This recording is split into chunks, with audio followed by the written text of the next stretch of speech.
you're gonna have to do better than that. Good evening. My name is Nicci Take, Miss Nicci Take on Mistake. Leaving right now is a fucking mistake. But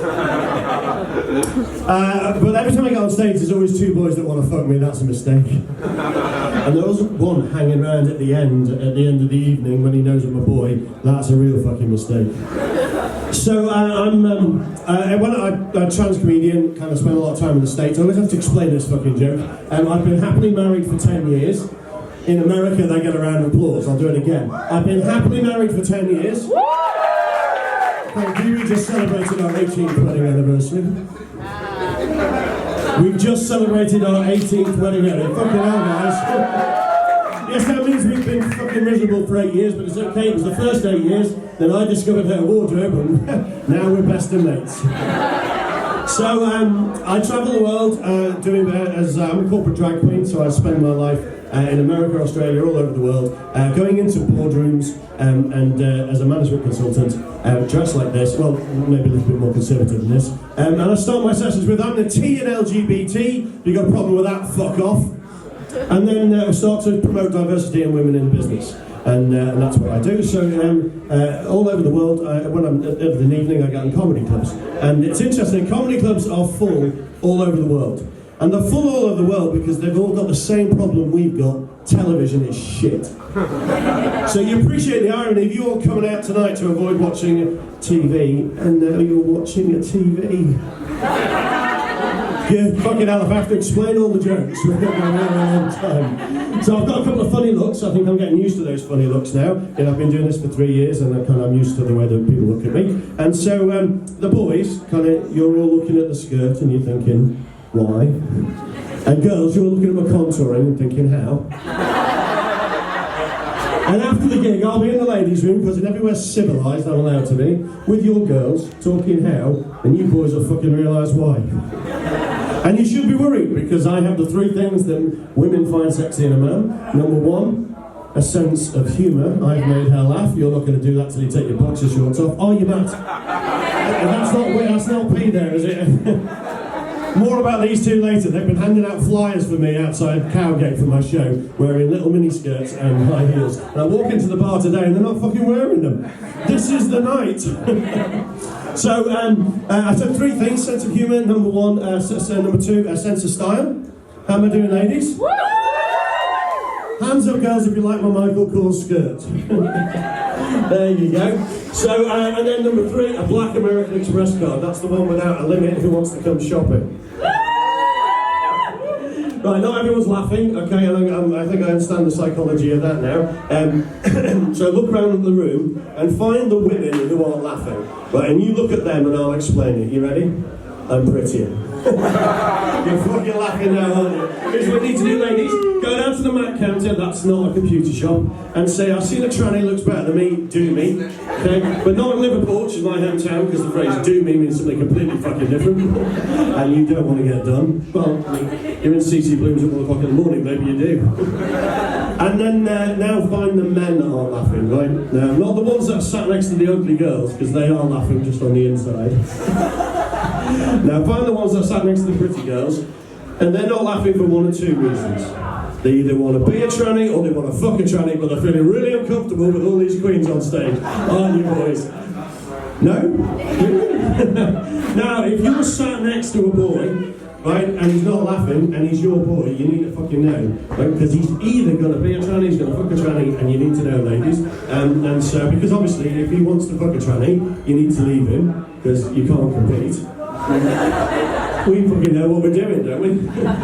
But if he wants to be a tranny, that's fucking great. Share accessories, go shopping. It's never going to give you any shit for spending money on shoes.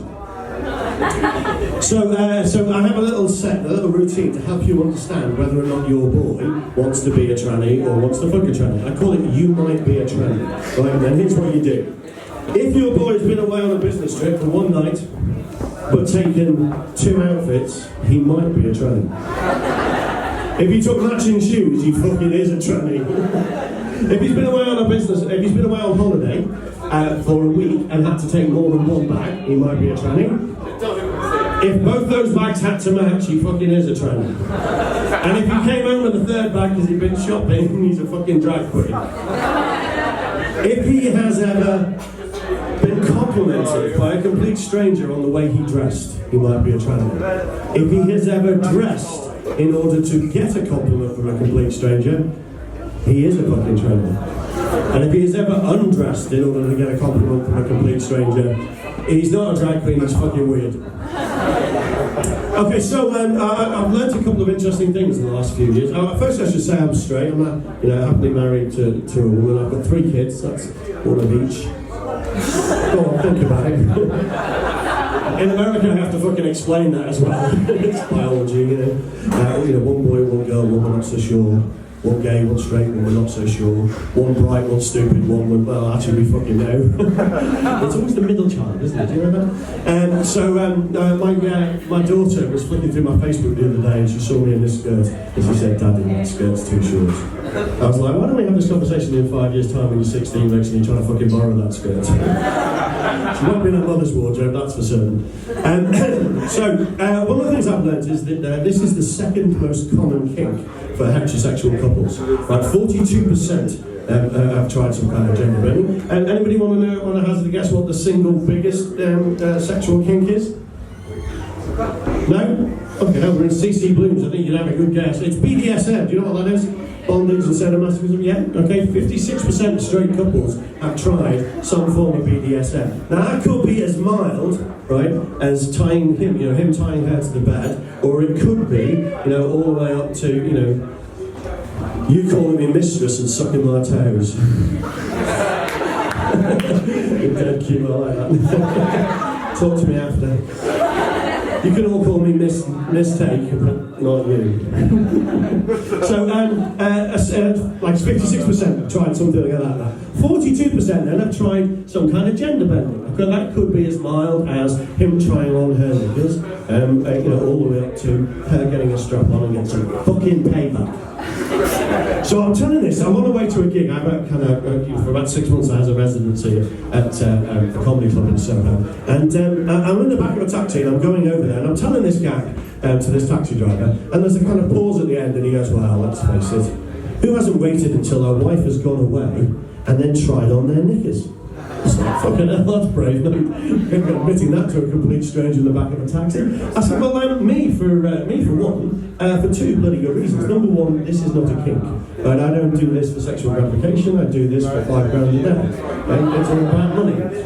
So I don't do it for that. But there's a more important reason. The more important reason is I'm a size 16 and my wife is a size 6. Me trying on her knickers isn't gender bending. It's fucking BDSM.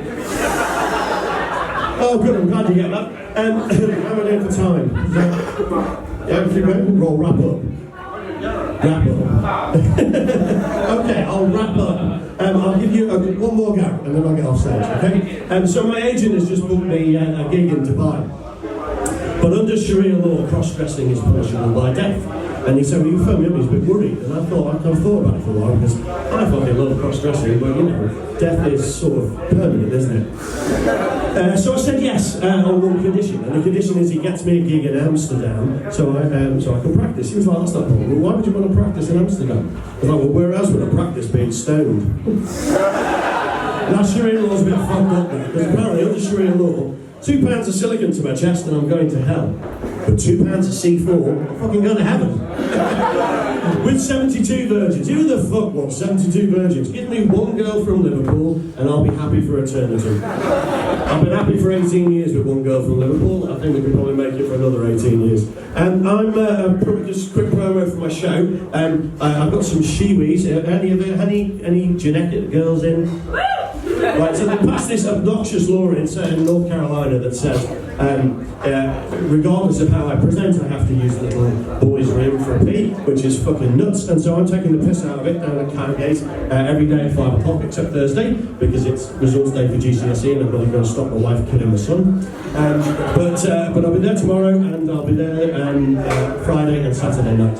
if you want to come and see it at 5 o'clock. The idea is that in order to take the piss, if you're a girl, if you go to South North Carolina, you may need a shiwi to piss in the boys because they're going to throw you out the girls. So here's a couple of shiwis. I don't know why I'm throwing them in the general directions of the boys. Okay, and we're running a bit of a competition, and the bit of a competition is take a photograph of you using it and have the hands at the back. They look like male hands. What the fuck are you going to do there? You know, that's how I think they're quite good in the boys, but whatever. So here's what you need to do. Take a photograph of you using it, not for a pee. See that little dirty look on your face. Facebook me it or tweet it to me at Nicci Take. And the funniest ones at the end of the fringe, we've got 6 balls of Pico to give away to the ones that are as funny as shit. So have a good think, see what you come up with. I'll leave you one thought.